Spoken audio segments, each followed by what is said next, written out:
every trading day from 9 a.m. to 1 p.m. Eastern. CFRN, a community of believers who trade for a living.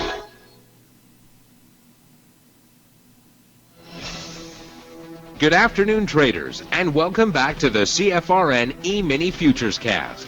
This is the daily broadcast of Indeterminate Length, where we discuss all things Emini, along with some really big ideas on the finer points of trading gold, bonds, crude, sugar, the euro, and even T-bills. Joining us today from our studios in Boston, Mr. Michael Bork. From our trading desk in Chicago, Mr. Burton Schlichter. And from our studios in Las Vegas, Nevada, Mr. David Williams. Now, to get things started, let's go to our host and founder in Studio A, overlooking South Mountain, America's largest city park. Here's Dwayne. Good afternoon. Welcome back. Today is Tuesday, 13th day of October, 2015. Let's take a quick look at the numbers. The Dow is up 7.5 points. The S&P is down 0.5 point. And the NASDAQ is up 3.5. Pretty quiet. Today's supposed to be the day after the holiday, but looks an awful lot like a holiday trade. Crude oil, on the other hand, is up 60 cents, and gold is up $1.20. Asian markets, the Nikkei up 203. There you go. Now there's some pep in your step. That's up 1%. A little over 1%. I'm sorry, down a little over 1%. Shanghai is up 5 points. Make that 6. Hang Seng is down 130. And European markets are all red. We've got nothing to write home about there. The DAX is down 87 points. FTSE is down 28 points. The CAC 40 is down 45 points. So there you have it. Those are the numbers. Again, as you can see from the chart on my screen, just pretty quiet. And we're not used to quiet. We have very much gotten used to this, right? And now we have this. Quiet before the storm? I don't know. Market coiling here for a huge move to the upside, to the downside. We'll talk about that and more in today's show. If you can't see the screen that I have up, go to our homepage at cfrn.net. On the right-hand side of the page, click the big microphone. Follow the instructions. You'll be registered through the end of the month. Not only will you be able to see the charts, but you'll have access to the chat box. You can ask questions. If there's a particular market that you would like us to look at for you, we'll be more than happy to do that. In today's news, Jack Dorsey. Now you guys know, everybody knows Jack, right? And most people have heard of Twitter. Twitter's board approved a restructuring plan yesterday, and the company plans to lay off 8% of its workforce, or 336 people. We started talking yesterday about Silicon Valley and the new tech companies and the heady valuations and people making comments like, well, you know, it's not about making money. Well, yeah, you know what, it kind of is. Well, they go, no, we just want to see how many people interact with us on a daily basis. You know, and then later on, we'll shove some ads into the stream and, you know, everything will be great. Well, will it? I mean, eventually investors want to get a return on their investment. And if they can't get a return on their investment, well, they start just wanting their investment returned. So Twitter growing, I mean, everywhere you look, there's hashtag this, hashtag that. If you watch a television program, you can communicate supposedly with the actors of the program live during the show. I mean, how do we know it's really them on the other side of the screen? Well, we don't, but there's no reason to believe it's not them, so we can pretend anyway. And maybe they love Twitter as much as you do, and so maybe it really is them. Okay, fair enough. So why in this huge, heady tech boom, where it really is different this time, wink wink, why is Twitter laying off 8% of its workforce? Well, the engineering team specifically will be downsized, but it sounds as if multiple departments could be affected, or in Jack Dorsey's words, the engineering team will become smaller and nimbler, while other groups will be streamlined. That's in quotes.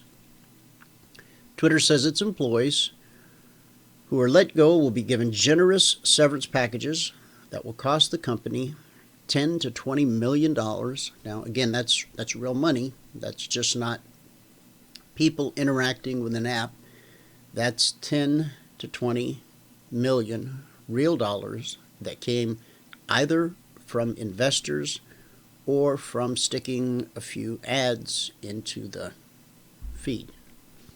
The restructuring is part of an overall plan to organize around the company's top product priorities and drive efficiencies throughout the company. This is from a recent 8K filing. This isn't easy, Jack said, but it is right. Jack Dorsey, Twitter's co-founder and new permanent CEO, wrote in his email to staff, "We are team. We're moving forward with the restructuring of our workforce so we can put our company on a stronger path to growth. Emails like this are usually riddled with corporate speak, so I'm going to give it to you straight. The team has been working around the clock to produce streamlined roadmaps for Twitter, Vine, and Periscope, and they are shaping up to be strong. The roadmap is focused on the experiences which will have the greatest impact. We launched the first of these experiences last week with Moments, a great beginning, and a bold peek into the future of how people will see what's going on in the world. The roadmap is also a plan to change how we work and what we need to do that work. Product and engineering are going to make the most significant structural changes to reflect our plan ahead. We feel strongly that engineering will move much faster with a smaller and nimbler team, while remaining the biggest percentage of our workforce, and the rest of the organization will be streamlined in parallel." It goes on and on. Basically, it says, bye-bye. Let's take this time to express our gratitude to all those who are leaving us. We will honor them by doing our best to serve all the people that use Twitter. We do so with a more purpose-built team. Sorry, we didn't need you. Which will continue to build strength into over time as we are now enabled to reinvest in our most impactful priorities. Thank you for all your trust and understanding here. This isn't easy, but it is right. The world needs a strong Twitter. Does it? I guess it does. And this is another step to get there. As always, please reach out to me directly with any ideas or questions. Jack. That is kind of interesting that he left the door open. Reach out to me personally. I wonder if employees really can. Now, Jack's also the founder and CEO over at the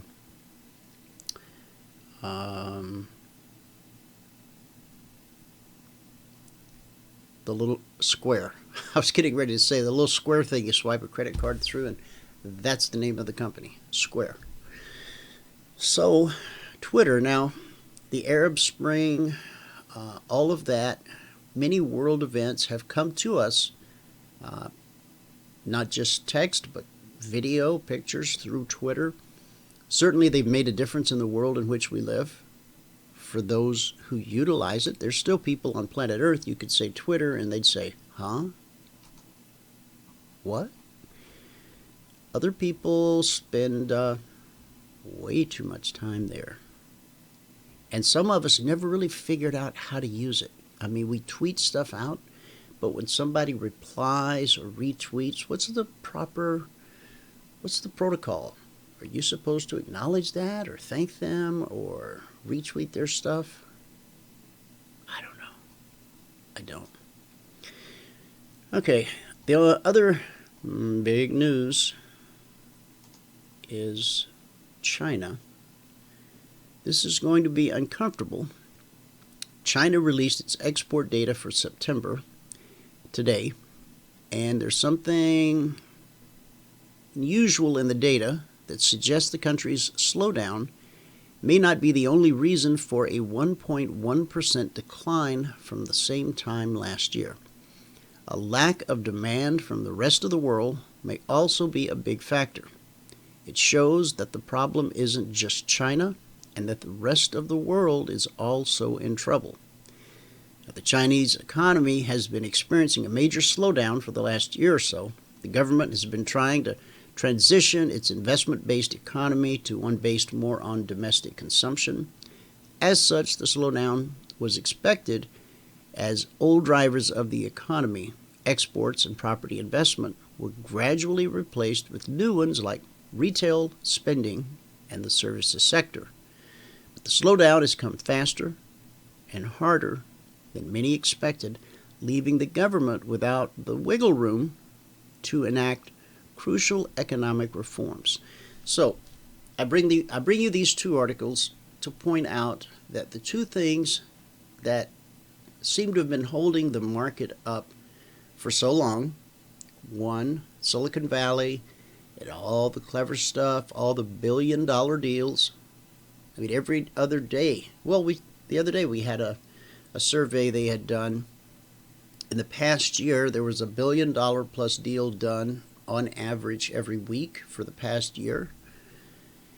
So we had that to prop up the stock market, and then there was China, which apparently was just, going to provide commerce for the world forever, and it was just going to grow, and we had to be cautious and we had to be afraid, but the bottom line is their commerce was putting money in everybody's pocket.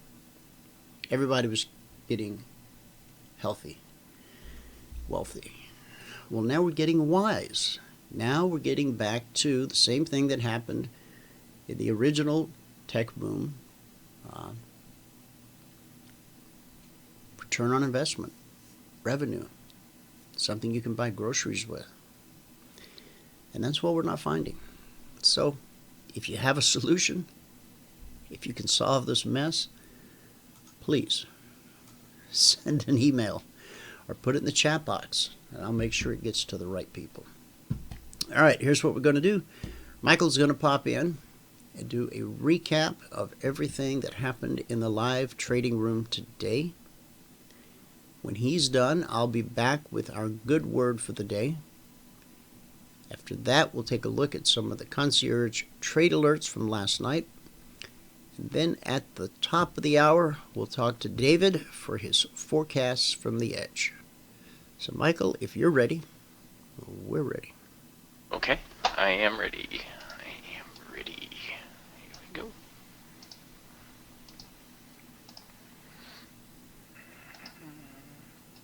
There we go. So you guys should be looking at my screen relatively soon. There you go. We got it. All right, I'm going to hit mute. Okay, great.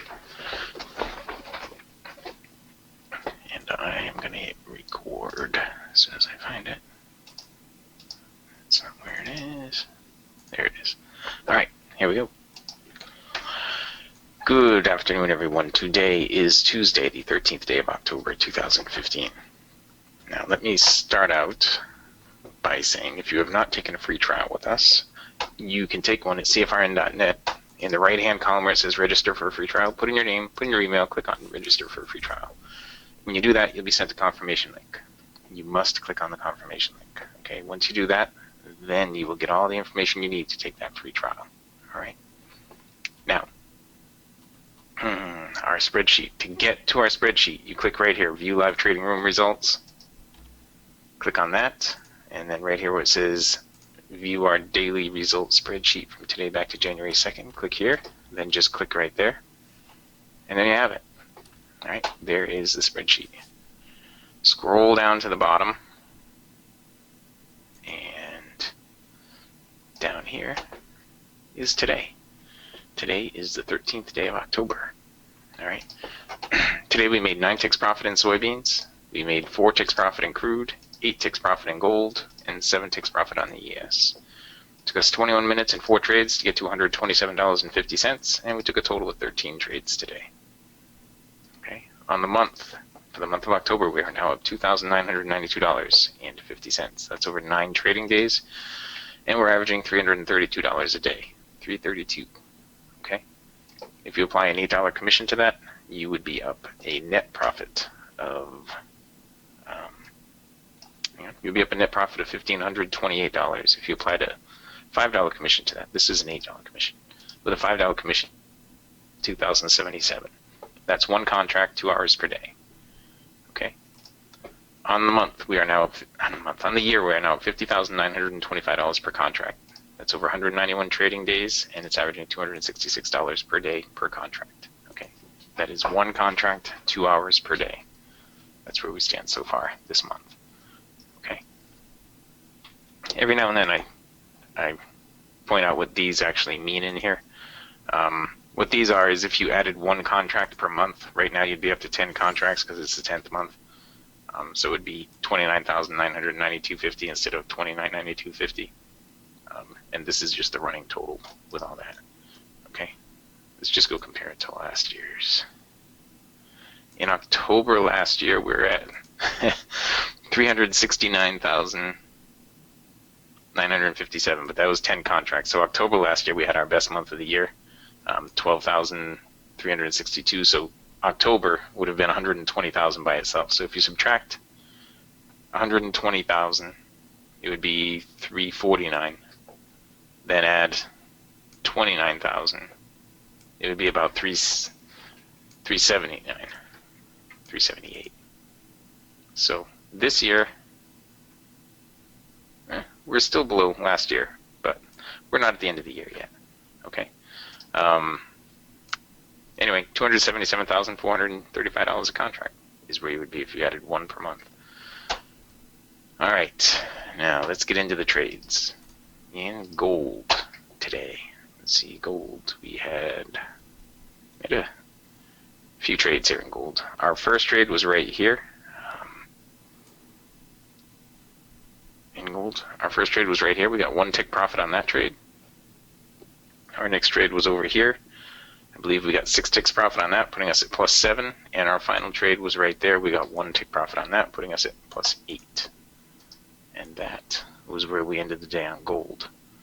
I guess we didn't have any divergence right here when the cross came, so I was looking for that, and then the live trading room ended, so there was no other trading there in gold during the break. Okay. In the Russell, let's just take a look. Now the ES and the Russell were in and out of weekly trading zones all day. You know, we only had this one trade right here. It was a break even on the Russell. That was the one trade we took all day on the Russell. If you were doing the partner trades, there was some good opportunity in here, up and down and up and down. But during the live trading room, there really wasn't a lot of opportunity because of the way that they were in and out of the weekly trading zones. Okay. Even during the break right here, you see we're going down and we have bullish divergence, so we need a cycle reset. That happens right here, and now it's going down into the zone. So there really wasn't much we could do today with the Russell. All right, we had 1 trade on the Russell. Crude oil, we had some trades in crude. Let's go back to the very beginning, right here. All right, well, this is actually the very beginning. There was a long trade in here that we missed. Then we pulled back down, hit the BBC, got an up close there. Not much happening there. We couldn't really do anything with it. This was going into dynamic resistance, so we didn't do anything with that. Then we had broken resistance, so we were okay with it. And we took 2 ticks profit on that trade. Moving along all the way over here, there was a long trade there that we missed. Another one right there that we missed. Another one right here that we missed. a short trade here that we missed, a long trade here that we missed. Wow, I missed a lot of trades in here. I don't know what was going on that I ended up missing all these trades. But looking at the time, I might have been going over the trade setups. There was one here, there, and there. We finally got one over here. We got 10 ticks profit on this, putting us at plus 12. Okay, we missed that trade and that trade. And then over here, we took a break even on this one, and we stopped out on this. All right, that put us back to plus 4 on crude on the morning. Okay. Yeah, there was a short trade right here during, well, that was right before the break, but kind of flattened out during the break in here. Now it's today, John, the one day that I was ready to trade it during the break. It flattened out on us. Not a big move. Anyway, there was a short trade right in here and a long trade right here during the break. Okay, and that was about it. We ended with plus 4 ticks on crude. All right, the soybeans, we just had a couple of trades on the beans. We had this one right here. Our first trade on the beans, we took 17 ticks profit on that. And we took this one right here, and we stopped out on that.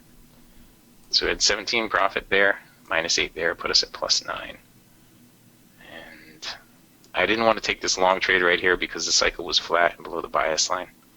So I didn't, and it didn't do anything in that first move. And then yeah, we had a inverted 137 right here for the move up. Okay. And that was about it with that. All right, on the ES today, you see how we had zones all over the place here on the ES? They're pretty tight in here. We took this first trade right here on the ES, and we got 4 ticks profit on that one. Took the second trade right here, and we got 3 ticks profit. That was where we got our goal for the day right there. Okay, on that one right there. And that, my friends, is that.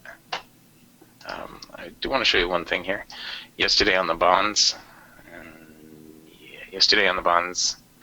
I had said look for the bonds to get up to 158.10, and they got up to 158.14. They actually double topped there at 158.14. 158.10 is what I was looking at, and it took forever for it to happen. You know, there was this long trade that I had suggested yesterday morning, and that went up, and then there was another long trade right in here that ended up pulling down overnight, all the way down to 57.18, and then it went up. All right. You know, I know Dwayne's going to go over this later in a few minutes here, but there was an alert to go long right here that went 14 ticks. All right, I'm not going to steal this thunder. There, let me slide that off. All right, so let's go back over here and do this. On the soybeans, we were plus 9 ticks. On the crude oil, we were plus 4 ticks. On gold, we were plus 8 ticks. And on the ES, we were plus 7 ticks. So we were up $320 a contract in 13 trades. Sorry, 13 trades. Yesterday was 19. It took us 21 minutes and 4 trades to get to our goal for the day. And on the month, we're now up $2,992.50. That's over 9 trading days, averaging $332.50. On the year, we're up $50,925. I'm sorry. That's over 191 trading days, averaging $266 a day. Okay, and that's it. If you have not taken the free trial, then you should go here to our homepage at CFRN.net. Wow, this was a fast recap. You should go here to our homepage at CFRN.net. Over here in the right-hand column where it says register for a free trial, put in your name, put in your email, click on register for a free trial. When you do that, you'll be sent a confirmation link. You must click the confirmation link, okay? If you don't click the confirmation link, you do not get a free trial. All right? No free trial without the confirmation link. We don't know you took the free trial until you do that. All right? Now, for everybody who is on the free trial, I'm going to be having a meeting here in 45 minutes. The meeting is about all the other trade setups. All the results that I show you in here are just 2 of the trade setups. Okay, they're just 2 of the trade setups. The meeting that I'm going to be doing this afternoon is about all of the other trade setups. Here is the link to that. Okay.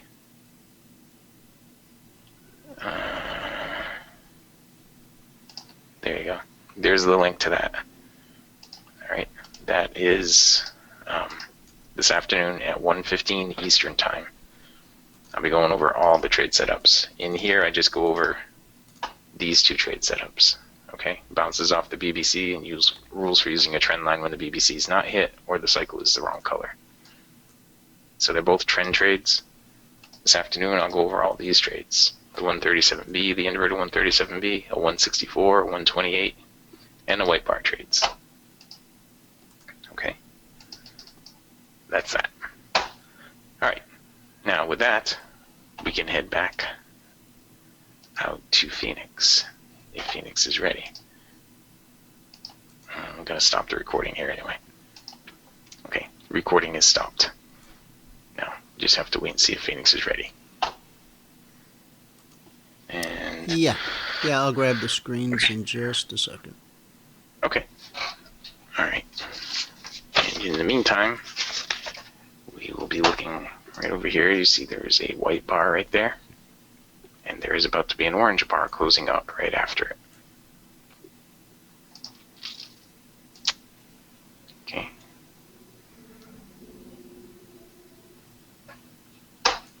Looks like it. It's got a low of 70, it'll have a high of 74. So there it is, and up close at 74 on the crude. Both of these lines are going up, so that's what I would look for.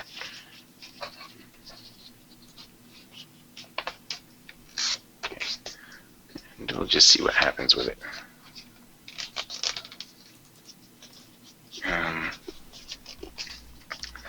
Now, our typical trade setup, the trend trade setup would be like this. You'd be drawing trend line up the bottom, and you'd be looking for a close below the trend line. Okay. The white bar trade setup, you'd be long right here at 47.74, and just waiting to see where it goes. Okay.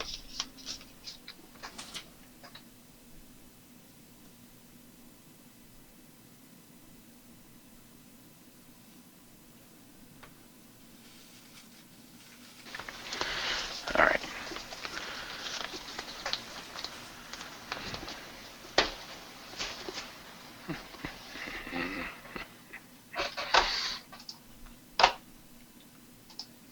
Does anybody have any questions about any of the things that we've done that I went over? Any of that? Anyone? Bueller?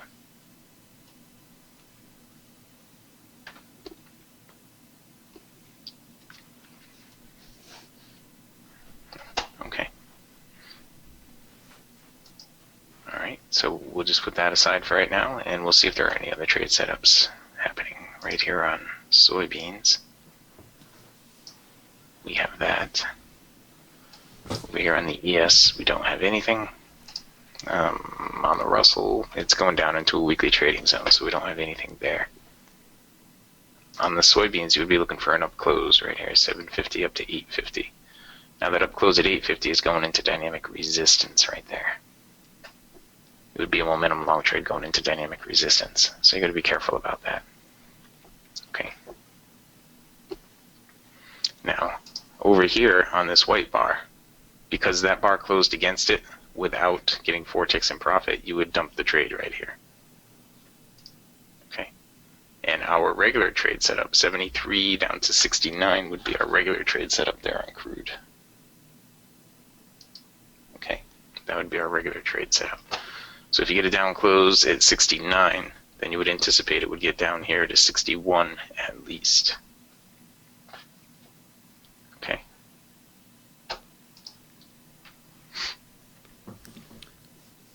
Okay, you want me to grab them? Sure. Or do you have a trade setting up, or? No, I was just going through, the white bar trade thing that would have just happened right here, following the rules. You would have taken a long there, but then gotten flat right there, and not be doing anything right now. Okay. That was it. Alrighty. And let me do this.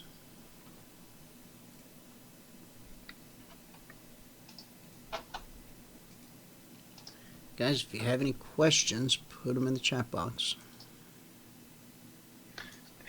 is the time.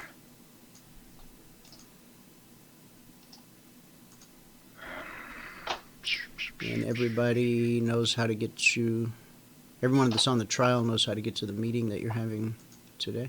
Yep, and I'm about to send out an email to them too. Okay. Alrighty, and the recap of the recap was? Today it took 21 minutes and 4 trades to get to 127.50. 21 minutes, 4 trades, 127.50. Yes, It's a lovely day in the neighborhood. it is. It is indeed. I won't go into the long drawn out explanation as to why we capture those details and put them on the spreadsheet every day. Closing in on 3 years now with that spreadsheet. But we do it if for no other reason than to just let people know that it's more than a clever idea. It actually can be done. Okay. Is that right? It absolutely can be done. We do it every day. Almost every day. In our 2-hour window. Yeah, that's another thing. That's everything you see that we do in the live trading room. It's done inside of a 2-hour window. So,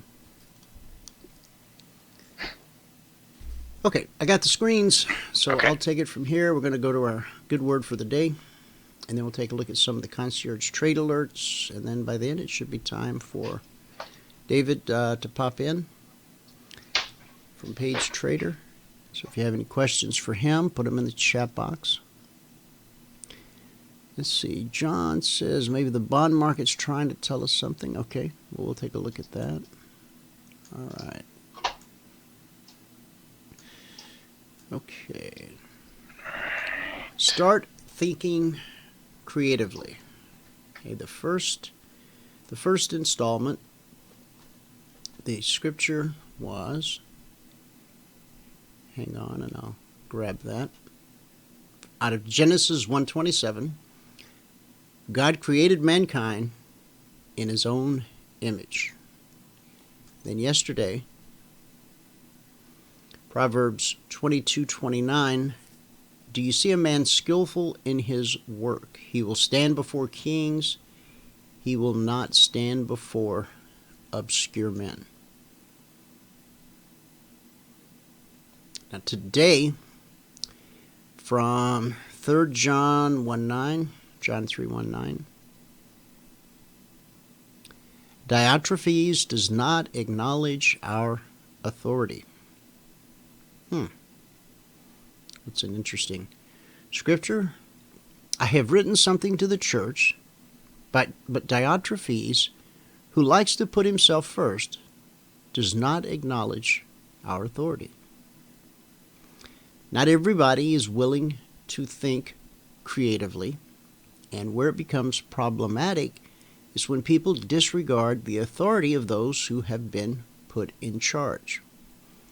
The Apostle John said, I have written briefly to the church, but Diotrephes, who likes to take the lead among them and put himself first, does not acknowledge my authority and refuses to accept my suggestions or listen to me. Every organization has at least one of these people.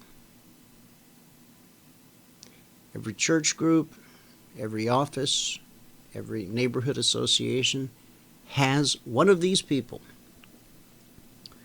Just make sure it's not you. Author Phil Cook says one of the most damaging sacred cows in organizations is basing employee status on seniority rather than talent. Yes, loyalty is important, but some of the most loyal employees I've ever met are loyal because of selfishness. They project loyalty to keep their jobs, retain their benefits, or to hold on to their authority. Real loyalty is about innovation, original thinking, and helping the company get to the next level. Every person has worth and is important. But a great leader always knows the people who bring the most value to the organization. Those are the people to be developed. Those are the people to be trained. Those are the people to be cultivated. When you create an atmosphere of original thinking, you'll have more loyalty than you'll know what to do with. Most companies are so ignorant of how to develop an environment of innovation that if you'll do it, you'll have people coming from every direction to work for you, to be a part of what's happening now, what's going on, the new thing, the big thing. Apostle Paul practiced and taught this principle from 1 Thessalonians 5:12. And we urge you, brethren, to recognize those who labor among you and are over you in the Lord and admonish you, and to esteem them very highly in love for their works' sake. Be at peace among yourselves. So 2 lessons to take from this installment today is 1, the respect for authority, and 2, cultivate talent. Just because Fred's been here for 20 years, not saying we should get rid of Fred. Sorry if there's a Fred in the audience, nothing personal. But if you put too much, Fred's holding his own, and, as long as he's not costing the company money, sleeping on the job, but where your focus and your energy goes is where the talent is, okay? While Fred may keep the company going, Ted or Steve, the new guy, they may be the ones with the creative spark that can help the company grow, enlarge, do new things. Respect authority, be on the lookout for talent, and that's our good word for the day. Okay, let's take a look at the S&P 500 Emini Futures. Here's the story. The markets closed October the 9th, which was a Friday, right there, 2006. And then we had the Sunday night Globex Open, and then we had the very quiet holiday, Columbus Day. And then today, we came back to life a little bit. If you look at the horizontal axis on my cursor, you see how we catch these bottoms and these bottoms and those bottoms. Now we can go up top and basically do kind of the same thing. So am I saying we've painted ourselves into a box? I guess I am. Didn't realize I was saying that, but it sounds pretty good. So there's your box. Well, you got to let those stick. Don't be too. Just it's a trading range, right? So how will we know when we're out of the range? It'll be obvious. We'll be up here. We'll be down here. Not a quick pop out, pop back in, but we'll take a leg out. We'll pull back, and instead of pulling back into the box, we'll pull back to the top or somewhere right above it, and we'll put in another leg. And it's not the first pop or the pullback. but it's that next leg. That's what confirms you that you've broken out of the range.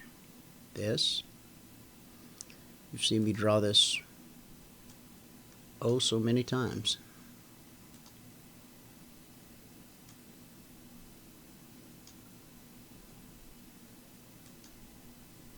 That's the one. Not this one or this one, that one.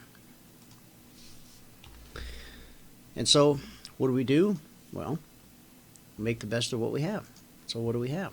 Well, we've got top of the range about 20, we'll call it 2015.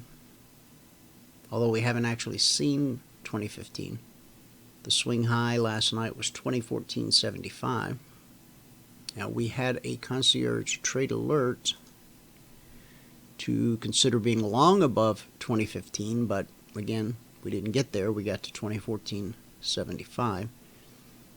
And on the short side,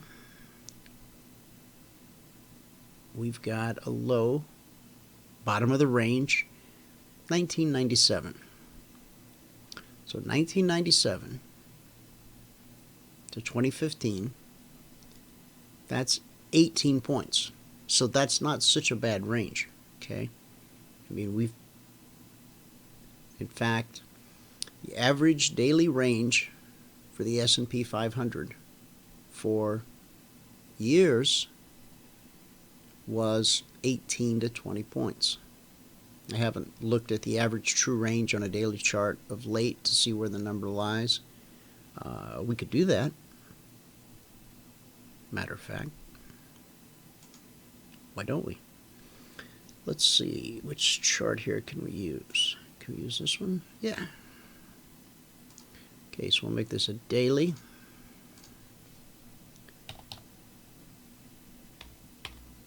Yes.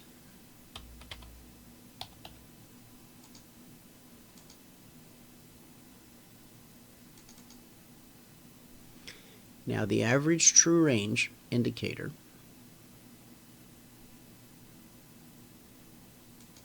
has a default look back window on most charts of 14 periods.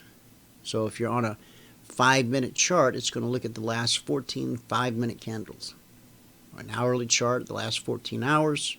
Daily chart, the last 14 days. So let's see what we come up with here. 35.8. Now that's some volatility. All right, let's shrink it down to the last 3 days. Let's see what we get.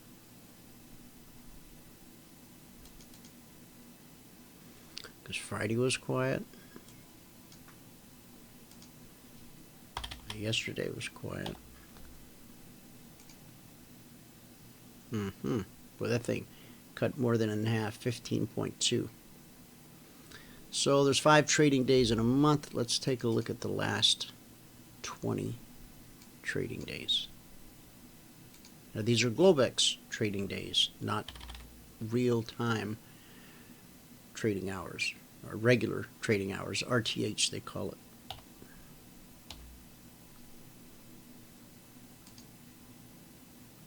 So you see, if we go back 20 trading days, we get back up to that 35 number. I mean, look at this. That's wild. I've never seen it that high before. Never. Huh. So, now you understand why it feels so quiet when we actually are having what arguably is kind of semi-normal volatility. Okay? I kept telling you these are the good old days, and they still are. They're not done. We'll wake up. Okay, last night on the S&P 500, we had an alert that said to consider being short below 2008 or long above 2015. Okay. Swing high was 2014.75, so that 2015 never triggered. The 2008 number did trigger, and the first hour it dropped to exactly 2006. Now, if you're trading the 2420 blueprint, 2 points is what you're looking for each day out of the S&P. If that's what you trade, 2 points at $50 per point gives you the $100 per contract per day. Okay, but that's gotten pretty close. And then we just kind of do the little back and forth dance until we finally get a move, which is here in this hour, which, look at the time, that's the London Open. Okay, again, market springs to life, 3 a.m. Eastern, so many days. Just go back through your own charts historically and look at 3 a.m. Eastern. Make sure your charts are set up so that you know you're looking at Eastern time. We dropped down from the trigger at 2008 to 2150. So 6.5 points. And then we continue down in the next hour. We get all the way down to 1996.75. And the old important prices, important areas are almost always tested business. Kicks in here. We go on this move up. We came within 1 tick of that 2015 trigger. We didn't hit it. We turned around, came back down, and so far we've traded down to 2005. Okay, so that's the S&P. Bonds. 30-year Treasury bonds, consider being long above 158. Okay, in the hour that we triggered, we made it up to 158.07. Bonds pay 31.25 per tick. And so to make the daily goal for the 2420 blueprint, you need 4 ticks out of the bonds. This first hour gave 7. And in the next hour continued up and gave a total of 14. Okay, there's 32 ticks to a point. 1 point is worth $1,000 per contract. And so this 14 tick move gives us roughly $500 per contract. Not quite. We would need 16 to be at 500 at 31.25 per tick. Important prices, important areas. Here we come right back below the trigger again. Okay, and off we go. This time we put in a swing high at surprise 158.14. Okay, so we've double topped at 158.14. And so if the bond market is trying to tell us something, as John B. suggested earlier, maybe this is it. Okay, we built some legs to the upside. Leg, retrace, leg, retrace, leg. Now we've got this little double top. So a leg. Maybe we get a retracement right back up to this trigger line, perhaps. And then we start legging our way down. We'll see. Crude oil. The alert last night said to be long above 47.90 or short below 47.30. The first trigger came on the short side. We dropped to a swing low here. In the same hour that we triggered, we dropped down to 46.60. So that's 70 cents or $700 per contract. That's what that move was worth.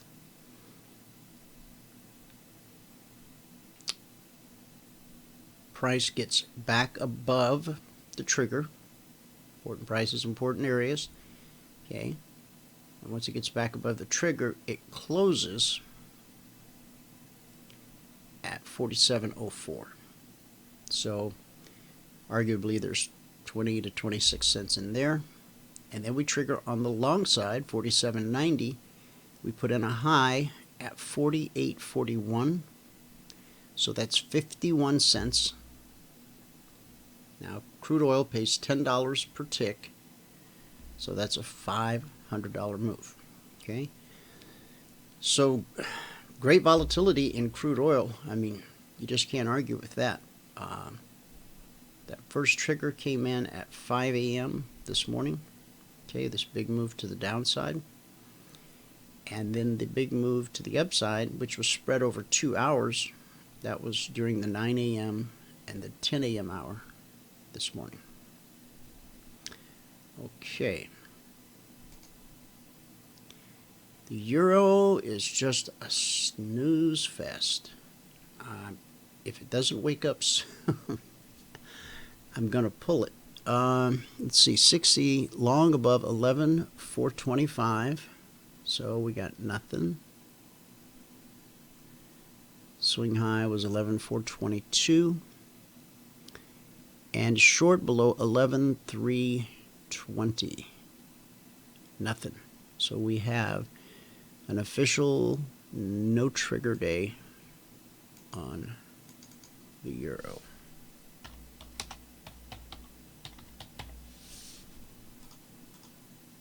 Okay. Moving right along. Soybeans. Remember the other day, Bert and I think it was on, was it Wednesday or Thursday? It was Friday, which is Wednesday. Never mind. It's an agricultural report that comes out on Friday, and or came out last Friday. So anyway, we were looking at the November daily chart for beans, and we drew this channel roughly. And today, remember when you get to the top of the channel, okay,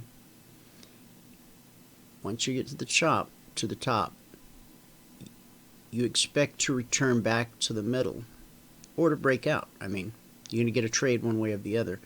If it starts down, then you expect to make it back to the middle. Once you get to the middle, then it becomes a coin flip which way it's going to go. That's just kind of the story of price channels. But you can Google that up.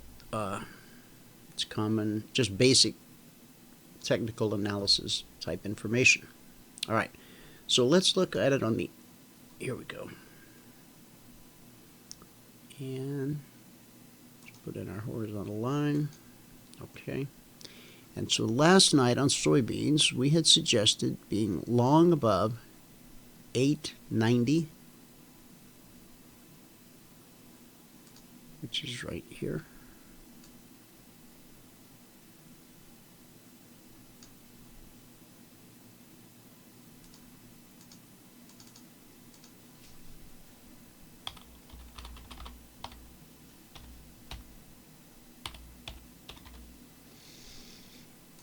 Okay. All right, the swing high was 891.50.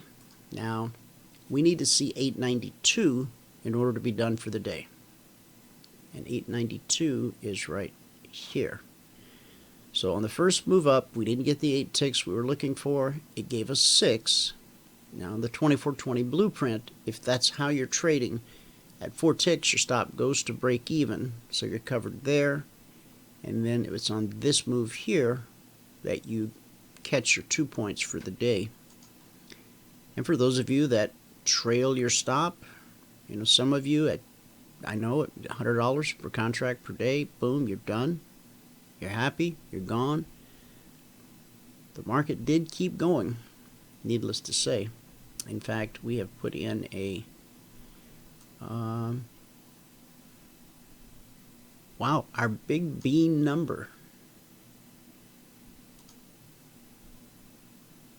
We did it. Our big bean number was 908. And now, new big bean number, 908. And so last night, we did it. We took it out. So there'll be a new big bean number tonight. Now, for those of you that were holding out for the big bean number, congratulations. We got it. Okay? And so, let's see. We'll come back to the Russell and we'll come back to gold because it's top of the hour. We're going to head out to Vegas and talk with David from Page Trader.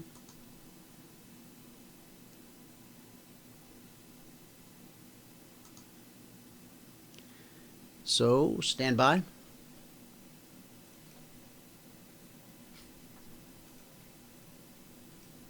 Don't go away. We'll be right back. You're listening to CFRN, a community of believers who trade for a living. To learn more about who we are, what we do, and how we do it, call toll-free 1-866-928-3310, and we'll send you out a no-obligation information kit absolutely free. 866-928-3310.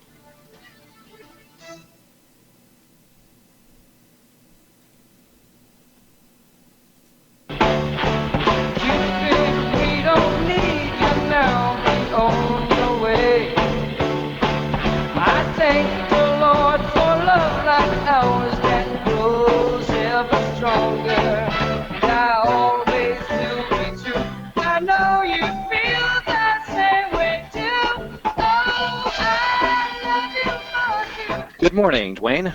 Hey, David. Good morning. Welcome to the show. Thank you very much. Real pleasure to be here, and I hope everyone's having a great day. That's my show. Good night. Well, as far as I can tell, nobody's complaining, so that's a good sign. Except the folks at Twitter, they're complaining because a bunch of them got laid off. Oh, well, that's interesting. Yeah. I wonder why that is. Well, there's Jack Dorsey in his termination letter to 8% of the workforce. He went into details about how they needed to build a stronger Twitter and a more streamlined Twitter, and he thanked them, and he was kind. And firing 8% of the company cost them between $10 and $20 million in severance packages. Mm-hmm. He said, "I'm sorry to do this, but it's the right thing to do, and I have to do it." He's a co-founder. He's also the founder of, he was a co-founder, if I'm not mistaken, of PayPal. I could be wrong on that one, but he definitely was the founder of Square. And that's the little square you stick in your cell phone and swipe a credit card. Mm-hmm. Yeah, Jack Dorsey. So he's been, a big guy on the venture capitalist scene and the founder scene and all of that, Silicon Valley for a long time.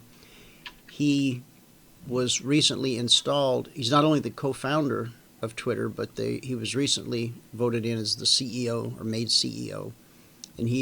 And some questioned his ability to be the CEO of Square and Twitter, but I guess he convinced them that he was up for the challenge. And so, as the new reigning CEO, this is one of his first moves was to tell 8% of the workforce to get along now. I was going to say, I said yesterday that this week, if there's any theme to the week, it's going to be that we're starting to see some cracks in the foundation in Silicon Valley. Companies, this has been the past year has been the year of, or the last couple years have been the years of the $1 billion deals. Everything's $1 billion. Apps, you name it, and people kind of. It was back in the early tech boom when people said, "Build it and they'll come." Well, some things they built, like Pets.com, I think, was one of them, and nobody came. And we all know what happened back then, but this time it was different. And so with the apps, they said, well, all you got to do is get a bunch of people interacting with your app. And once you have enough people, then you'll figure out some kind of way, to make money. You'll slide some ads into the feed or whatever. And yeah, I think people are starting to, be concerned about their return on investment, and I think some people are starting to just want to get their investment returned. And So I think there's cracks in the foundation of Silicon Valley. So go ahead with what you were going to say.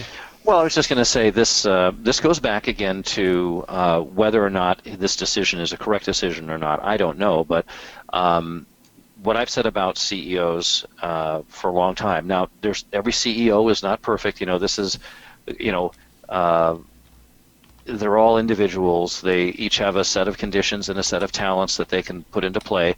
But for the most part, CEOs of these large companies, you have to view them in the context of which they work and that the results that they get. And so I've never been somebody that has felt that they are overpaid because they're producing, they're directing the company in often magnificent ways to steer them around obstacles and keep the company alive overall, and then sometimes make the companies inordinately profitable, selling large product amounts to the world and so on. So although this is ugly that they had to leave 8% of their workforce and let them go, the company has to act in its own best interests. And the CEO of this company has decided that the best interest is that we have to lean the company out. I don't know all of his details, but obviously he wanted to lean the company down, and he has some plans to upgrade Twitter and to make it better. And it's unfortunate and even sad that people would lose their job. It's a stability and all that, but they do have in Silicon Valley very, very powerful pension packages for people that you don't see in ordinary jobs, because these are specialized tech jobs where people have to have specialized educations and so on. Obviously, if you had children that were young, you could say to them that a tech job is the new grow up and be a doctor or a lawyer. That's what your parents used to say to you then. Mm-hmm. Now you can still be a doctor or a lawyer, but not so much because of Obamacare. Becoming a doctor now is not the same as it used to be. Becoming a lawyer now could still be the same as it used to be. It might even be better. But being a tech consultant or a tech worker, somebody who understands the technology, is the next new doctor that you can get paid what doctors got paid and get the great pensions and so on. The top of the pyramid right now is a female engineer who can write code. Yeah. And if you have that, if your children are at all interested in that, I would suggest for people to direct them in that direction, because they're going to have a good life. The technological advances of man, are just beginning. The number 2 pencil was big in the 40s, and now we've put people on the moon, and technology on computers, the internet, and all. So it's all. This would be a really great decision for people. It takes schooling, it takes practice, it takes all this stuff. But in the end, I'm just making the point that he's making an ugly and difficult decision that may end up proving to be a very good decision at some point for the company. And some of those people may even get their jobs back, because good tech people are required to make these companies work. But this is an example of the ability to make this kind of decision, instead of looking at it just as, well, gosh, it's too bad for these people, and it is. Nobody wants anybody to lose their job. They will have sizable pension. Most of them, if they've been there for a number of years, will have sizable pension. They'll have time to find another job. They had a great resume since they worked at Twitter and so on. It's an interruption in their life. There's no doubt about it. But my point is, on the other side, is that here's a CEO at work, a guy that's done other businesses. He knows what he's doing, and he's not doing this frivolously. He's doing it because his magic that he brings to the table directs him to do this. And it's just one part of capitalism that the far left wants to make go away, because since capitalism isn't perfect, let's destroy the whole thing so that it doesn't hurt anybody at any time. And that's what happened with Obamacare, which was that literally 98 or 99% of people were very happy with their insurance, very happy with their insurance company. They could go to the doctor, the copay, all that stuff. Everything was working fine. But there were some cracks in that system. And instead of fixing that crack and keeping the rest of the stuff intact, well, unfortunately, he changed the whole system, and now all of us, except for the people that are being subsidized entirely, are paying tremendously more than we paid before, and the service that we're going to get is tremendously less than we got before. I honestly do not know why people are not there was no marching in the streets about Obamacare. And I don't think I have it wrong. I think everyone I've spoken to has had their insurance go up, including myself. Oh, yeah. Mine doubled, and they told me it's going to double again next year. It not only doubled, it became worthless. Yeah, it doubled. It went up in price, and the value of the services went down dramatically. And what, to your point, is that what I used to buy, because I've been fortunate enough to be healthy my whole life and not really go to doctors, I found out that for me, probably the smartest thing was that I just got the catastrophic type of insurance where you said, listen, I don't go to doctors, and if I do, I'll pay for it that one time or two times. I need the catastrophic type of insurance. If something really bad happens to me, I find out I've got some horrible disease that's going to take long periods in the hospital and so on. That's what I'm looking for. I don't care about the little stuff. So I would pay, my thing was an $8,000 deductible, and my insurance was like $170 a month for that, for a 58-year-old non-smoking, non-drinking, whatever guy. And so that's gone up to nearly $500 now, that $170. The deductible is still right around that same $8,000. It's not like I'm getting better. So the whole thing, it's just a terrible. It's a scam. Thing. It's basically kind of a scam. Listen, it's not absolute socialism, but what it does is it provides for people who either can't afford or just don't want to afford insurance. It provides productive people paying for that. And I'm okay. Don't think the doctors are happy about this. They're just as ticked off as we are. This is why you don't want to tell your kid to go to medical school now, because the doctor industry has gone away, and one of the big things that's happened is that the pharmaceutical guy, the people that are pharmacists, are actually doing very well.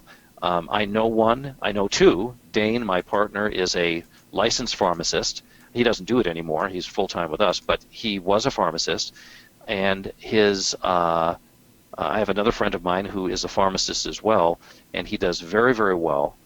Because the doctors have farmed out, no pun intended, a lot of the blood and other kind of testing and stuff to the pharmacist. Pharmacists are now doing a lot of things that they didn't do before, and so they're paying the pharmacist very well. So that's another career for your kids to look at. Not the doctor, but the pharmacist. Not the doctor, but the technology guy. You'd be wiser to work for a tech company, get your skills down there, than you would be to go into the uncertain future of the medical industry, which they're trying to commoditize, basically turn into a commodity, and a pretty lousy one, by the way, at that. Not a really good one. I did the math. It said that the severance packages, it was going to cost Twitter between $10 and $20 million to let these 336 people go.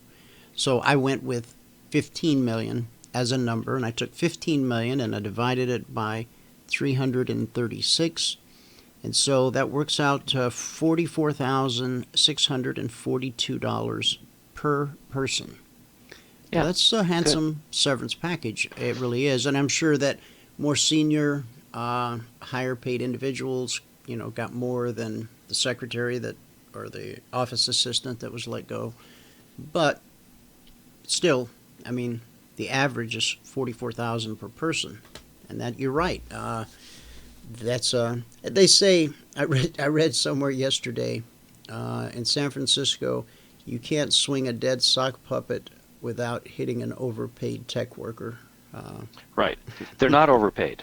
Tech workers are not overpaid. They're paid what they're worth. They have a skill that takes many, many years to develop, and a very specific understanding of how things work. They had to school themselves, or they had to go to school for it. There is no overpaid tech workers in the industry right now. They're paid what they're worth because they're worth what they get paid. They produce code, they produce brilliant ways of designing things. I mean, honestly, as a generality, I'm saying they're not overpaid. Can somebody be overpaid? Yes, they can. But that's why you want to be in that industry, or have your kids take a look at that. If you were thinking about, what would be best for my child, tech is probably the place for your kids to be. Well, I encourage both of my kids to have an interest in that. I don't want to force anything on them, but no, of course not. As I hear them talk about video games and different things. I say, you could be the one that actually creates that. We'll be talking about this world and how cool I say, you could be the one that creates that world. That world was created with keystrokes, and I don't know if they're seeing the light or not. Here's the thing: is as we have more and more people who, it's the cyclical nature of life and business. As more and more people tell their kids to become tech workers, they'll become more and more educated. Pretty soon, we'll live in a world where everybody knows how to code. And so then perhaps the value of someone who can write code may not be as valuable as it is today. I mean, we're talking about a company filled with tech people that, based on revenue, they had to let 336 people go. Could they just have whacked everybody's pay across the board? I don't know. He said there's a copy on the internet of the actual email that Jack Dorsey sent out to all of the employees, not just the ones being let go, but I think he sent it to every member of the company so that everybody knows that some folks are getting let go. And so, if you're slouching in your area, you probably want to, button down your shirt collar and get busy. So, is this company overvalued? Or does this make the company more valued because they're streamlined? I'm just saying, I'm starting to wonder if there aren't some cracks in the foundation. And Sure. I hope there isn't. I hope, boy, we went through that rough ride, and then we went through the real estate rough ride. And now we're going through the China rough ride. That was the other. It's always a rough ride. Big news out today. China, what did it say? I've got the headline. Where'd the headline go? Here it is. China's starting to tell us ugly things about the rest of the world. China released its export data for September today, and there's something funky in the data that suggests the country's slowdown may not be the only reason for a 1.1% decline from the same time last year. A lack of demand from the rest of the world may also be a big factor. So it shows that the problem isn't just China, and that the rest of the world is also in trouble, yet everybody wants to point their finger at China and say it's China's fault. So, yeah, well, can't wait to get a new president in the White House. There was, there's a lot of things we could go into detail with it, but I'm hoping that we get somebody that can take charge of the United States like a great CEO would take charge of a company, and understand what needs to be done and take those actions, where in a company it's not really nearly as politicized as it is in the government. People make decisions based on what's best for the country or for the company. We want somebody to make the best decision that what's best for the country. And we're not seeing that now. We almost have literally, I'm sorry, but I hope I don't offend anybody, but in my opinion, this whole administration is nearly delusional in their worldview. They're practically clinical in their worldview in terms of how completely wrong they are about what's actually happening right in front of them. It's the emperor has no clothes. And just the other day, the president was on TV, just guffawing at the 60 Minutes reviewer, whatever, I forgot his name, who was pointing out how the other countries are seeing that we don't have the leadership that we used to have. Our allies are seeing that we're not backing them. The decisions we're making are really bad for all the things that we're doing here. And the president said, no, I'm showing leadership. I'm going to such and such convention to talk about climate change.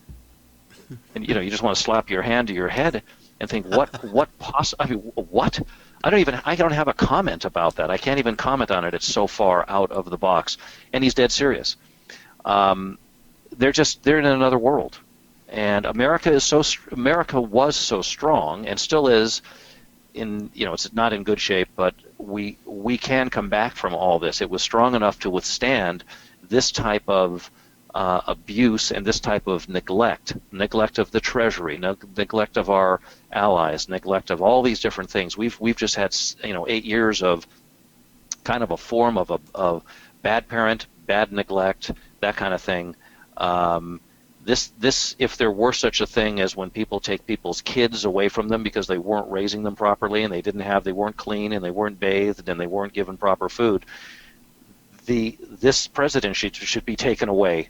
The agency should come and take America away from this president because he's not responsibly taking care of this country. It's quite obvious. And the country did come back.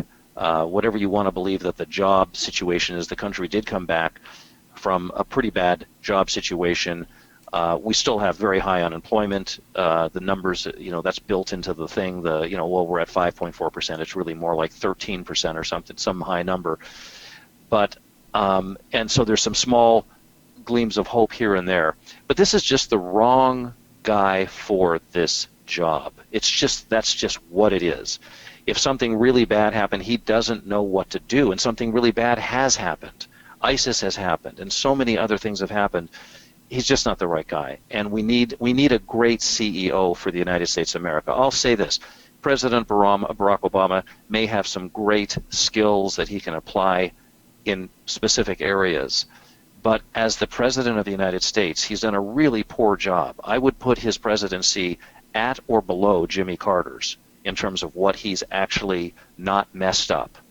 I think it's lower because I think he felt that he had enough charm and slick street smarts to deal with and get friends with and make friends with all of our enemies. And it turns out that all of our allies are kind of turning away from us now, and we're making really bad deals with our enemies. I mean, that is a fact.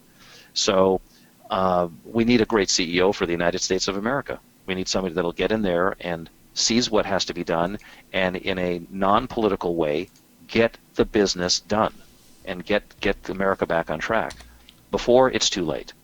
We're at nearly $18 trillion in debt, and no end in sight. There's no end in sight to our debt. And at some point, some economist somewhere is going to tell you that there is a number, I don't know what it is, but there is a number that we won't be able to come back from. There's a number where the house of cards comes down. And we have to fix it before we get anywhere near that number. I don't know what that number is. Maybe one of your other guests would have maybe Burwell would have, I don't know.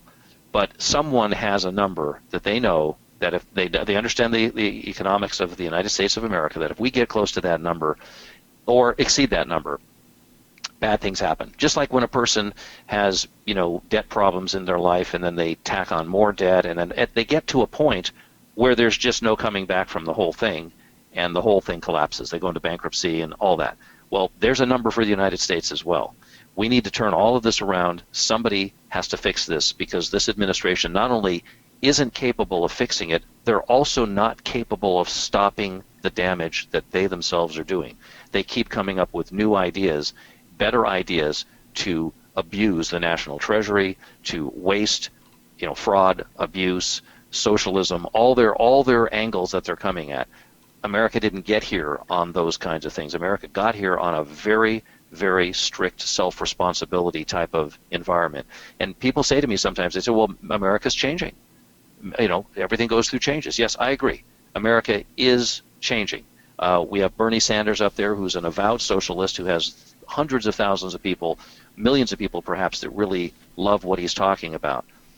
I was just about to say, David, strike up the band because the circus is in town tonight.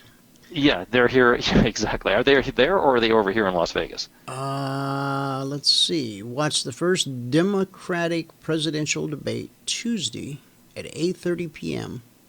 on CNN. Right. What did you think I was talking about? Well, I thought you meant because I think there is a debate in Las Vegas tonight, perhaps with Hillary Clinton and Donald Trump. I'm not sure if it's Las Vegas, but it may be. Well, it won't be. It's tonight. It's going to be the shadowboxing that Hillary Clinton and Bernie Sanders have played out for months. Maybe that's what. They've barely mentioned each other on the campaign trail. We'll give way to more direct jabs tonight. That's Yeah, when the okay. two rivals line up on stage at the first Democratic debate of the 2016 campaign, sponsored by CNN and Facebook. The encounter will provide a crucial opportunity for Clinton and Sanders, the leading Democratic contenders, to contrast their personalities, experience, and approach to the key issues in the campaign.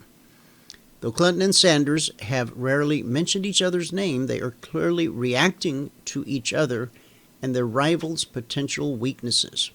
Sanders took aim at Clinton's Wall Street record and Iraq vote over the weekend. She put him on the defensive on guns and his poor standing with minority voters. Till now, they've had good reason for avoiding full contact with each other. Clinton hasn't wanted to elevate Sanders and his surprisingly strong poll numbers, while Sanders has wanted to maintain his untraditional, above-the-fray image. On Tuesday, that calculus will change, and the distinctions they've subtly staked out on a range of issues are only likely to grow sharper. So Well, I don't know if they're holding. They might be holding that in Vegas. I don't know. It's going to be on I'm not TV sure. on CNN, but if you heard it was going to be in Vegas, it very well may be. Yeah, I'm not sure about that, Dwayne. Okay. We'll check it out. So, But either now, way, we is don't that have to go something on you about would that. even bother to watch? Would you watch that? Definitely. I would love to see the workings of the minds of both of these people. We all know Hillary Clinton pretty well, and she really has some serious problems, getting through this. But she does have a sizable support base. There's no question that Hillary Clinton has a shot still on the Democratic side. There's no question she does. But her poll numbers are somewhat going down, and Bernie Sanders, somehow, America really is changing. Bernie Sanders has a lot of people that really believe in that kind of world where it's, I don't know how much entitlement there is, but there's an awful lot more than we have now. So, cradle to grave Right. payments. And that money doesn't come from the government. It comes from people who work. And then it gets taken from them to give to other people. That's why, if Margaret Thatcher or whatever, the problem with socialism is you run out of other people's money, ultimately. And that's what is going to happen and does happen in every one of these cases with these countries. So we'll see. Yeah, I would definitely be interested in watching that. I want to see how their minds work and how they think. If somebody said to me, am I a conservative? I don't know about the label exactly. I'm compassionate towards people who authentically need help and people who authentically want to help themselves. I am compassionate towards those people and would want to and am willing to pay for that type of entitlement for those people. But I'm absolutely not compassionate towards anybody who's capable of working and producing and who wants to take from others so that he can live his life the way he sees fit. There's no end in sight for him, and I want him off the rolls. I want him to realize that he's going to have to be productive in the United States of America. Otherwise, he's not going to eat. And he can choose his own way there. I don't want other people feeling sorry for people who are fully capable of being productive citizens. And part of what made America great was that everybody who could work did work. They were productive in some way. And we're moving away from that. And that, nature is hard at work all the time. That's just like nature. Everyone's going to have their time off and their free times and all that stuff. But I don't have compassion for people who are doing that and trying to make that life. In fact, I actually have a kind of a stern feeling towards them that I want to see them suffer at their own hand, so they'll get by their own hand and pull themselves up and get to work. That's what I want to see. Others who really authentically need help, others who really want to help themselves, I'm compassionate towards and would want to help and do help. But other than that, you can hit the road, because those people are damaging in their own way the United States of America. And the greatness that we've had and the greatness that we're going to have later comes from productive people. And a productive life is a much more interesting and good life. There's something wrong with somebody who says, I just want to sit around and do nothing for the rest of my life at other people's expense. That doesn't sound like a lot of fun to me. But it is to some people. That's how they want to live. And if this was a kingdom, just to tell you how stern I am on a thing like that, if this was a kingdom where there was a friendly king, the rule would be you either work unless you're not capable of, or you're out of the kingdom. Period. That's it. That's how stern it would be from me.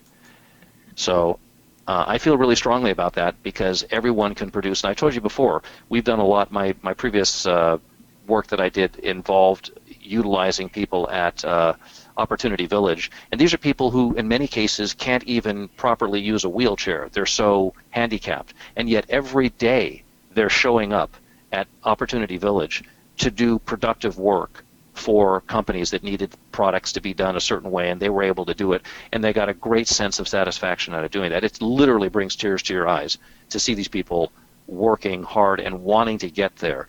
And if these people can do it, I mean, give me a break about these other people who are just out there to milk the system and being enticed now by this government to milk the system, being enticed now to be on food stamps, being enticed now to take every opportunity to get every little extra bit and piece that they can get for free from the government. That I despise. So whatever that makes me, I don't know what the title for that is, but I do know that America didn't get here on that kind of program. We didn't get to greatness on that. And we'll get back to greatness when we get less of that and more of what Opportunity Village here in Las Vegas, what that type of attitude is, which is I may have all kinds of problems, but it means a lot to me personally, talking about like these people, that they get up and they get into their wheelchair or whatever they have and they get over to this place and they do the work. It's very touching, and it really changes your outlook on people who are just riding on the system. Thank you very much. That's my show. Good night. So there you are, Dwayne. All right. I was set over some charts here on the shadow unemployment, shadow government statistics, analysis behind and beyond government economic reporting. Wow. So the unemployment rate, I was actually being kind if this stuff is good. And thank you, whoever sent this in. That's very kind of you. The 22.9%. And should we not have the real unemployment stats? Shouldn't they be changed so that the numbers are real? Doesn't that sound? I mean, why not just give the real numbers? They're not counting people who are out of the workforce, who have fallen out of the workforce. That's the whole statistic. Why are we not counting them? You don't get counted after you've stopped looking. That's not counting anymore. So you're always going to have a ridiculously good or a better, way better unemployment rate when you don't count the people who are, what, Dwayne? Unemployed. That's what they end up doing. I mean, it's just the most preposterous thing. I would say that's one of the most ridiculous government statistics there is, since they're not counting any people who fall out of the workforce and no longer are looking for work. They don't count those people. Those are unemployed people. So this shows that. That's good. I'm glad somebody sent that in. And if it is really 22.9%, that's pretty big. Yeah, who sent that in? Thank you for sending that. That came from Han. Thank you, Han. Very much. All right, David, you want to go to the markets? Sure. Let's take a look at the 500. S&P. We'll talk about it. And I'll get to charts and stuff tomorrow because we did run through a lot of time here. You got me going. And that wasn't Dwayne's fault. That was mine today. But it is sometimes Dwayne's fault. Just saying. But today it's my fault. Okay. Anyway, the S&P today did a really interesting thing. First of all, yesterday we all know that it was kind of a holiday, and the market was quiet and had a very low volatility day and so on. Today they gapped down, and then they completely recovered, and we have now are on our way back to taking all of that back. I've also noticed that on the individual stock charts, or not all of them, but on many of them, a lot of stocks are putting in weekly reflected wave tops, which indicate that the market, the very index itself, is made up of individual stocks, and some of them, anyway, are putting in important weekly tops. So that's of some concern. And so earlier today, we had indicated that the market would want to test or attempt 2015.50. They got up to 2014.75. So that's a missed number. Those of you that were at the Square seminar know a little bit perhaps now about the regain square, and that we had one today, and I won't go into the details, but that puts the market into a sharper, more direct decline, which is what we're seeing now. We also gave out, when the market was much quieter after the second hour today, that the market would normally want to pull back, or during the second hour, they were maybe at around 2012, that the market would want to, 2012, 2010, they would want to come back and test 2006. They did do that, but they're far below that now. They're at 2001. So all of this is very interesting and just hints that the market is having some issue here. I would think that the next important level that they're very close to here, it's right below us, basically 1999. If they're able to test that level and close above it, that will give the market a possibility then of having an advance from here. So we had some issues, Dwayne, today with our messenger window and some technical stuff, and we had to pay some overpaid tech guy. You know, these guys are overpaid.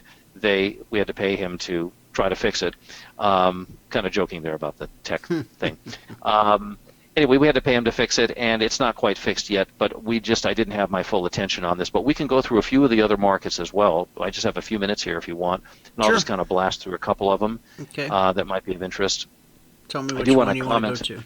On gold. The gold market, we've been saying we're still bullish on gold, and we have a large number of our subscribers are in gold, some of which got long from 1107 to 1110.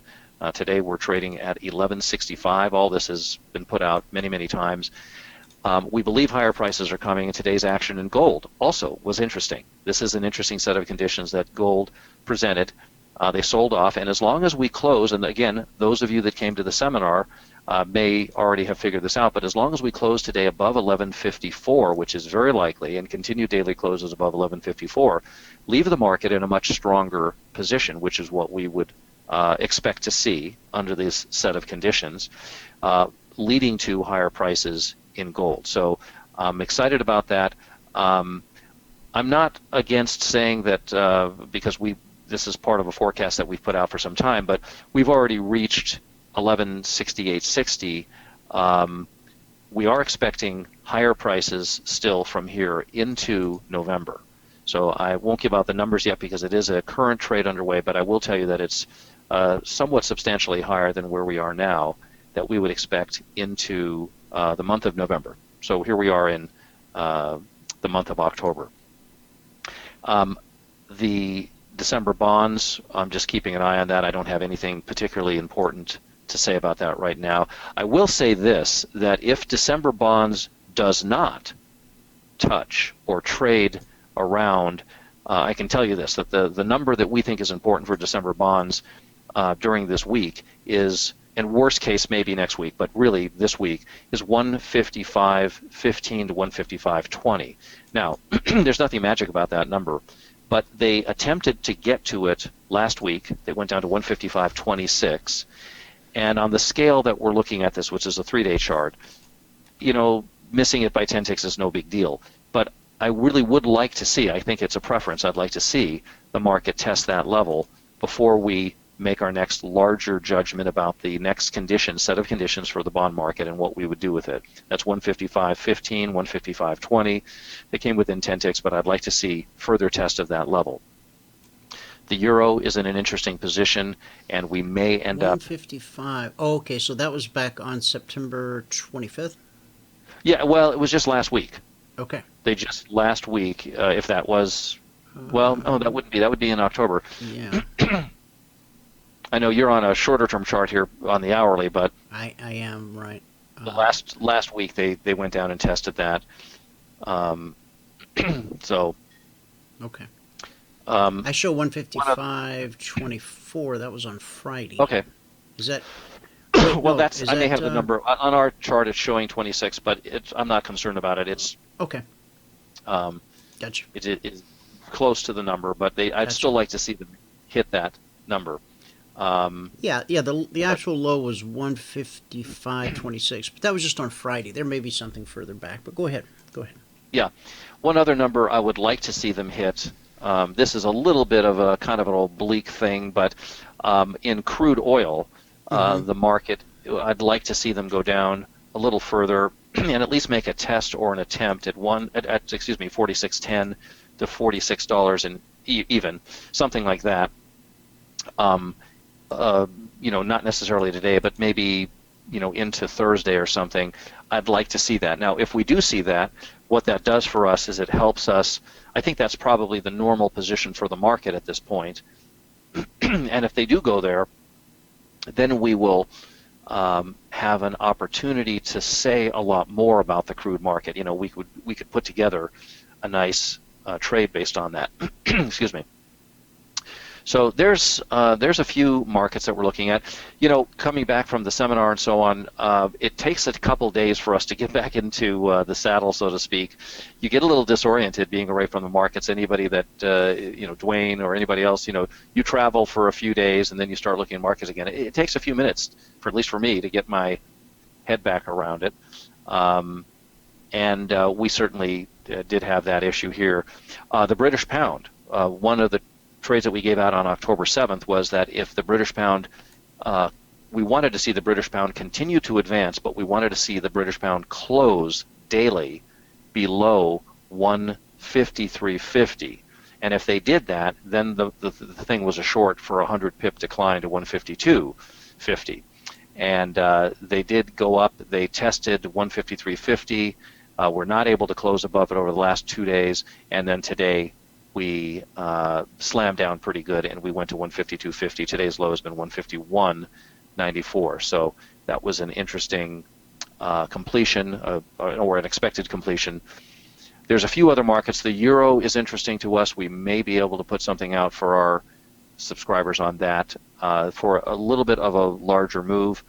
We've had a number in the last 2 or 3 months. We've had probably 5 100 pip forecast moves that we've been able to pick up in various markets, the British pound, the euro, several times in the euro, a couple times in the dollar, and so on.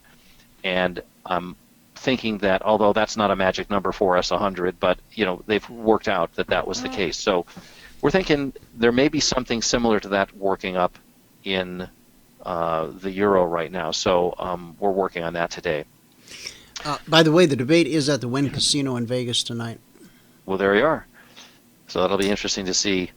Now, would you go see that in person, or you'll just watch it on TV? No, absolutely not. No, I would only catch it on TV, and just out of interest, I'm interested to hear more from not from Hillary Clinton, but from Bernie Sanders.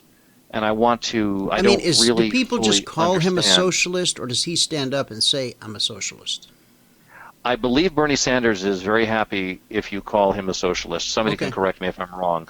But I don't think he hides anything. It's not as if he's coming up and saying, I have different ideas and here's little hints of them. He's coming right out and saying, this is what I want to do.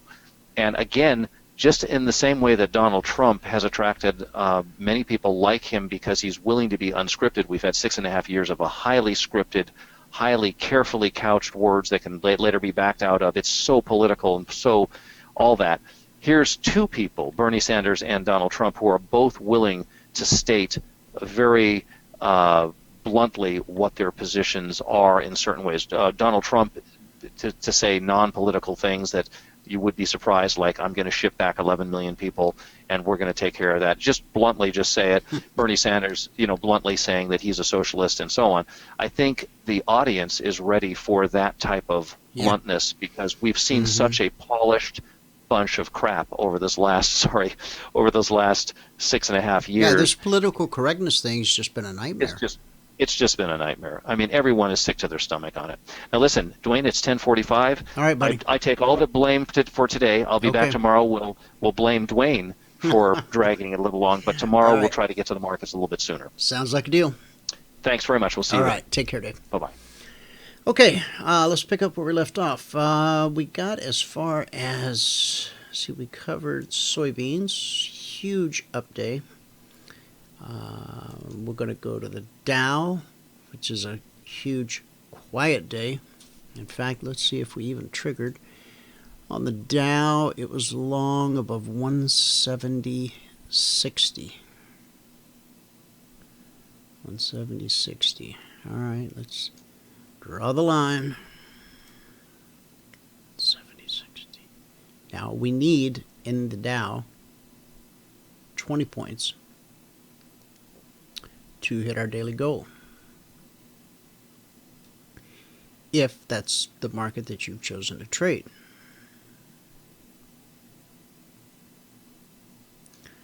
Oh, you silly thing, come on. Can't be that hard to draw a straight line, can it? No, maybe it is.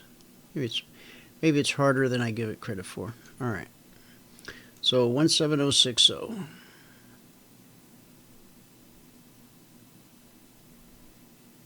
Boy, that'll leave a mark. All right, put in a swing high at 76. So that's 16 points. You need 20 at $5 a point to hit the $100 per contract per day. So you didn't do it. You didn't ring the bell with the Dow on the long side. Short side for the Dow, 17,000. Okay. That we can work with a little bit here. 17,000.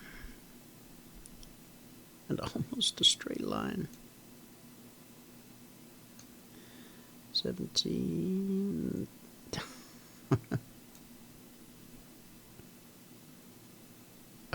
17,000. All right, so we triggered 17,000. London open, 3 a.m. Okay, you hear that a lot, I know. And in the first hour, we dropped to 1734. I'm sorry, we dropped to 16,967. So call it 970. That's 30 points. It's actually 33 points. You need 20. And so you had an opportunity in the first hour last night on the Dow when it triggered to go get those 20 points, be done for the day, and not get stopped out over here or not make your goal.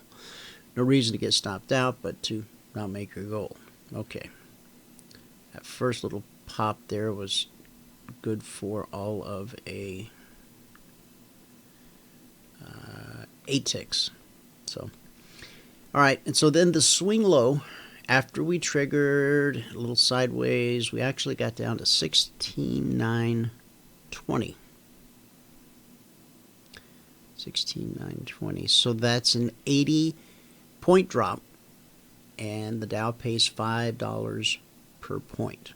Okay, so that takes care of that. All that's left is the Russell and gold. We've covered everything else. And so there's 1,900 hours last night. And on the Russell, the alert said to long above 1166. Well, that didn't leave a lot of room to run, did it? Okay, there's 66. And the swing high was 67.40. So that's 14 ticks. How many do you need? The Russell pays $10 per tick, so you need 10 ticks.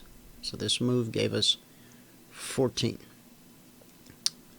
No $1,000 day there, but it's $140 per contract move. If you're able to take your $100 out of that move, then you're happy as a clam. On the short side, short below 1162. Now that's much better. Short below 1162, which that happened in the first hour after the alerts went out. Alert 1162.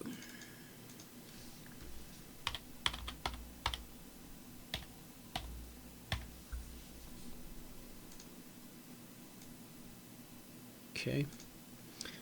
So the first trigger and drop took us down to 61.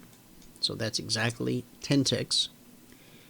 And then we came back and got above the trigger by 2 ticks, and then we dropped to 59.50. So that's 25 ticks. We continued on down and put in a swing low at 53.70.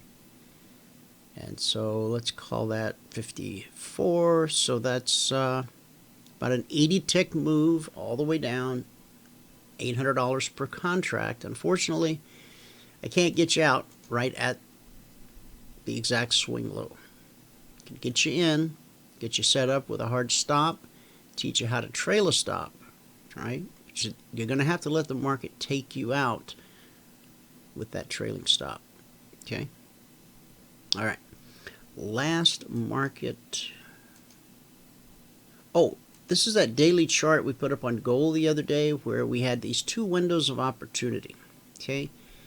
Now, we got halfway through and took a very deep drawdown.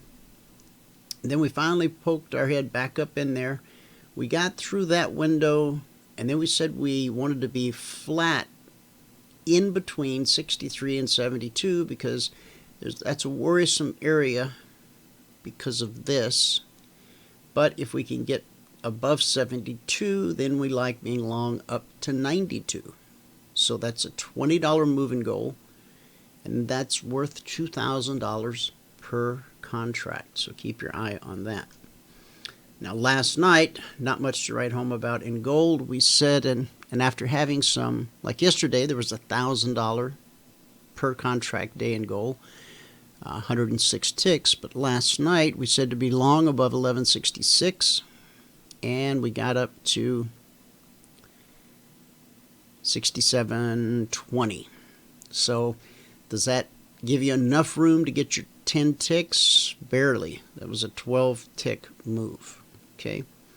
On the short side, we got down from 1153, short below 1153. We got to 1152. That's 10 ticks. 10 ticks times $10 per ticks, $100 per contract. And then over here, we got down to 1151.30. Okay. 1151.30, and so that would be 15, 16, 17 ticks.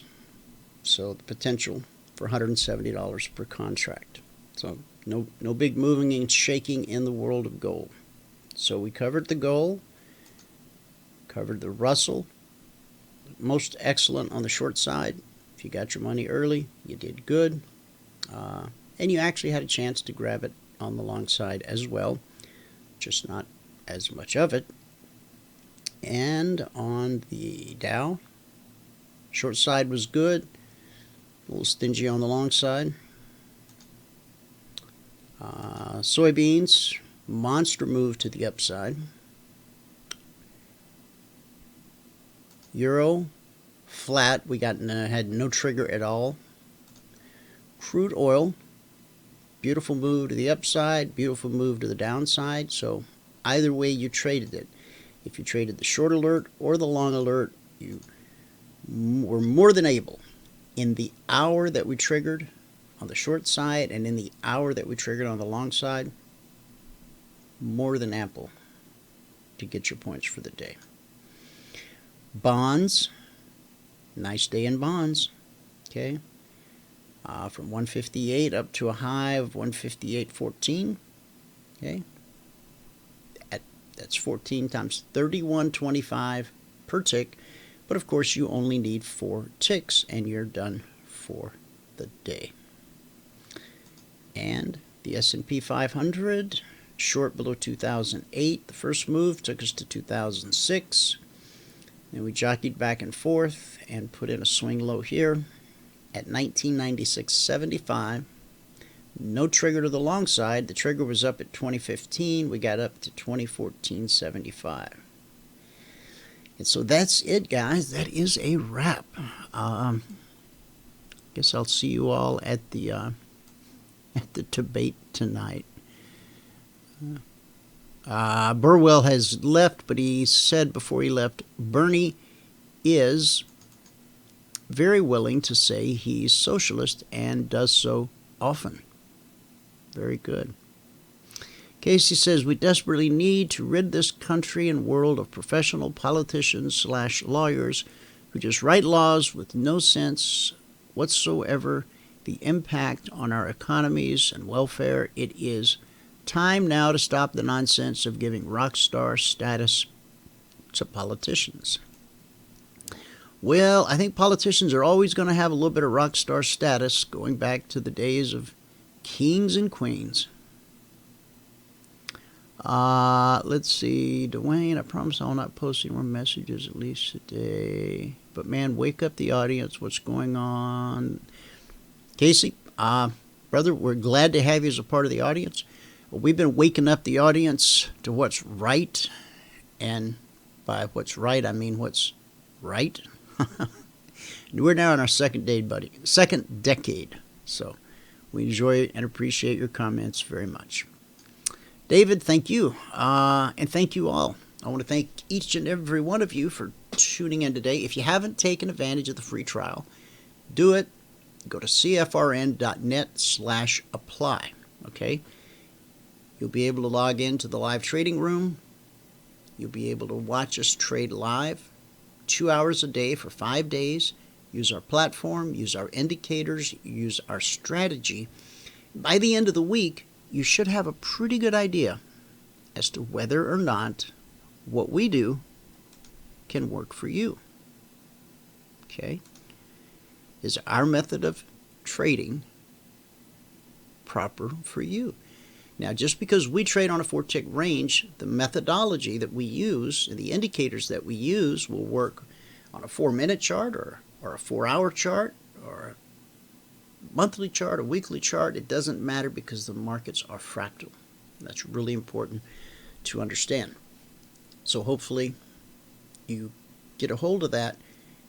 Drop into the trading room. It'll be a little confusing, a little head spinning your first day. But worry not. By the third day, if you stick around, the clouds part. And if you need some private one-on-one mentoring to help you understand what's really going on, all you have to do is ask. Tonight, there will be another free Emini trade that goes out. Okay? If you want to get signed up for that, the address is right there, and it's all self-explanatory. Just follow the instructions. It will tell you what time the trade's coming out, and then it will just appear, almost as if by magic, right on the page. Okay? But you've got to get registered. You've got to have a username and a password. And if you go to this address, all that can happen. If you want to take a free trial of the Concierge Trade Alerts, send me an email, support@cfrn.net. I'll get you all hooked up and squared away. Again, I thank you for tuning in today. Whoever you are, wherever you are, may God continue to richly bless you with His mercy and with His grace. And I'll see you at the bell.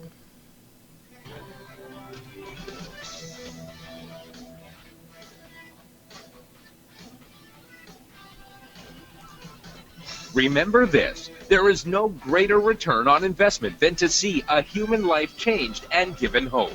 As always, pray hard and trade safe.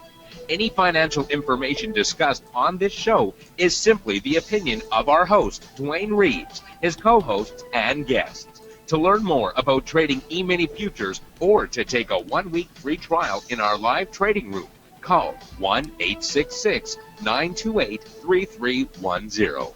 866-928-3310. Information discussed on this radio program should not be construed as a recommendation to buy or sell any security. Always do your own due diligence and consult with a licensed securities broker or financial planner before making any investment decision.